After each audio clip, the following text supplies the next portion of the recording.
মামাবাড়ির আবদার কথাটির সাথে পরিচয় নেই এমন লোক বিশ্বের আর যেখানেই হোক বাংলাদেশে অন্তত খুঁজে পাওয়া অসম্ভব। মামা থাকুক আর নাই থাকুক, মামাবাড়ির স্নেহ এবং প্রশ্রয় জীবনে কোনোদিন জুটুক অথবা নাই জুটুক, মামা মামাবাড়ির শব্দগুলোর প্রতি বাঙালির মনের টান একেবারেই চিরকালীন। তো হ্যালো এভরিওয়ান, সবাই কেমন আছেন? আশা করছি সবাই বেশ ভালো আছেন। তনুস লাইফস্টাইলে সবাইকে স্বাগতম। আজকে আমি একটা ডেইলি ব্লগ শেয়ার করব আপনাদের সাথে। আর এই যে থাম্বনেল দেখেই বুঝতে পেরে গেছেন যে আমি কোথায় যাচ্ছি।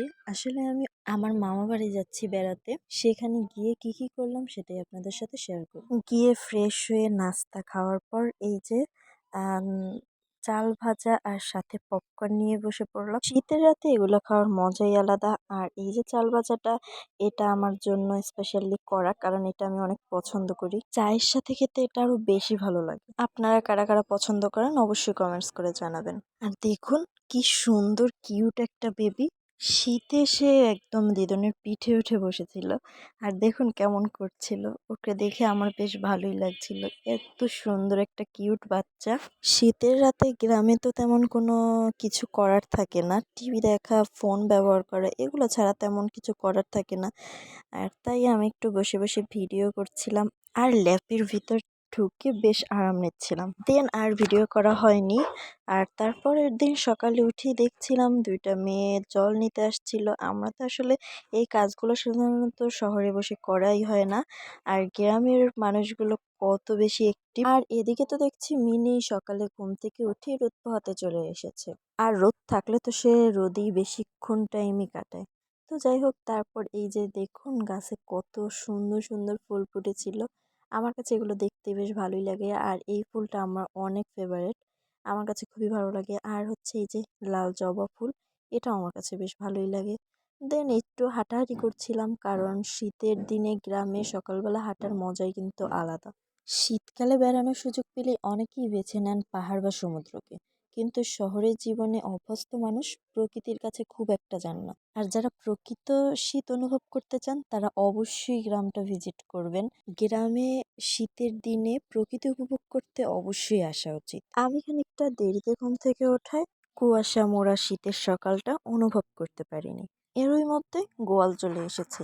আর আমি দিদুনকে আগের রাতেই বলেছি গোয়াল আসলে অবশ্যই আমাকে বলবে। ছোটবেলা অনেক দেখেছি, কিন্তু হঠাৎ করে আজ আবার দেখার ইচ্ছা জাগলো। শীতের সকালে গ্রামের খাঁটি গরুর দুধ। আমি একদমই এটা খেতে পছন্দ করি না, তবে এটা দেখে তো আমার অনেক বেশি খেতে ইচ্ছে করছিল। তবে এই যে এখন যে কাজটা করছে ফেনা তুলছিল, এটা দেখে আমার খাওয়ার ইচ্ছাটা একদমই নষ্ট হয়ে গিয়েছিল, আমার খুবই বাজে লাগছিল। যাই হোক, এটা নিয়ে বাড়ি চলে গেলাম। আর তারপর শাওয়ার নেওয়ার পর এই যে বের হলাম একটু হাঁটাহাঁটি করার জন্য। আসলে গ্রামে হাঁটাহাঁটি করতে বেশ আমার ভালোই লাগে। চারদিকে গাছপালা, বেশ অন্যরকম এক পরিবেশ।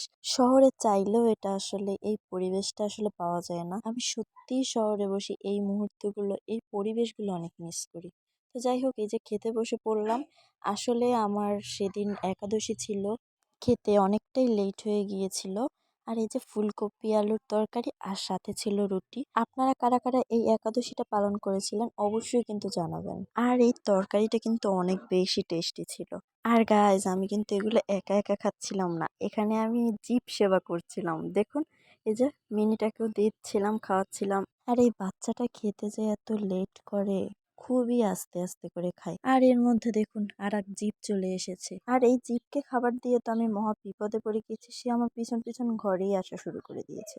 ভীষণ ভয় পেয়ে গিয়েছিলাম, তারপর আর তাকে আমি খাবার দেইনি। তবে হ্যাঁ, মানুষের থেকে এই প্রাণীগুলো অনেক ভালো, অনেক। আর তারপর দেখছিলাম দিদুন এই যে এগুলো শুকা দিচ্ছিল, আতপ চালের ধান। এটা থেকে মানে মেশিনে ভাঙানোর পর আতপ চাল বের হবে হয়তো, আসলে আমি তেমন ভাবে কিছুই জানি না। যাই হোক, দেখছিলাম এগুলো শুকা দিচ্ছিল যেহেতু রোদ পড়ে গিয়েছিল।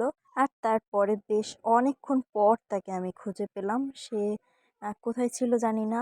আর এই যে আমাকে দেখা মাত্র এখানে এসে বসলো, আর আমি ওকে ডাকছিলাম, ও আমার হাতে উঠতে চাইছিল, বাট আমি তো ভীষণ ভয় পেয়ে গিয়েছি, আমি তো ওকে হাতে নিব না, কারণ আমি ভীষণই ভয় পাই। পরের বার তাকে আমি আবারও ডাকছিলাম, কিন্তু এবার তো সে বুঝে গিয়েছে যে তাকে আমি নিব না, তাই আর আমার কাছে সে আসেওনি। পরের দিন সকালে কিছু ভিডিও ক্লিপস নেওয়া হয়নি, তো সন্ধ্যার পর এই যে দিদুনকে দেখছিলাম পিঠা বানাতে বসে পড়েছে। এই পিঠাটা সবাই হয়তো চিনবেন, বাংলাদেশের ঐতিহ্যবাহী পিঠাসমূহের মধ্যে পুলি পিঠা হচ্ছে অন্যতম।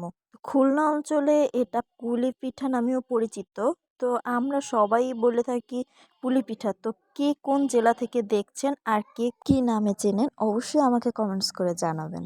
আর এই তো দেখুন পিঠাগুলো তৈরি হয়ে গিয়েছে। মা আর দিদুন বেশ ভালোই পিঠাগুলোর আকার দিয়েছে, বাট আমি এটা শত ট্রাই করলেও একদমই পারি না। পুলি পিঠা কিন্তু অনেক রকম ভাবে খাওয়া যায়, তো আমরা 2 রকম ভাবে খেয়েছিলাম। এটা ভাজা পুলি, আর এগুলো আমি ভেজেছি বলে এর চেহারা এরকমের হয়েছে। আর এগুলো হচ্ছে দুধ পুলি। পাতায় সুন্দরভাবে পিঠাগুলোকে সাজিয়ে দিয়ে তারপর নারিকেল আর দুধের মিশ্রণটা দিয়ে দিলে দুধ পুলি তৈরি হয়ে যায়। এই তো তৈরি হয়ে গেল দুধ পুলি। শীতকালে বেড়াতে গিয়ে পিঠা খাবো না তা কি আর হয়? আজকের ভিডিওটি ছিল এই পর্যন্তই। নেক্সট ডে আমরা কি কি খেয়েছিলাম সেটা নিয়ে থাকছে নেক্সট ব্লগ। আর সবাই কিন্তু আমার ইউটিউব চ্যানেলটিকে অবশ্যই সাবস্ক্রাইব করে দিবেন, আর পেজ থেকে দেখলে অবশ্যই একটা ফলো করে দিবেন। Thanks for watching, bye bye.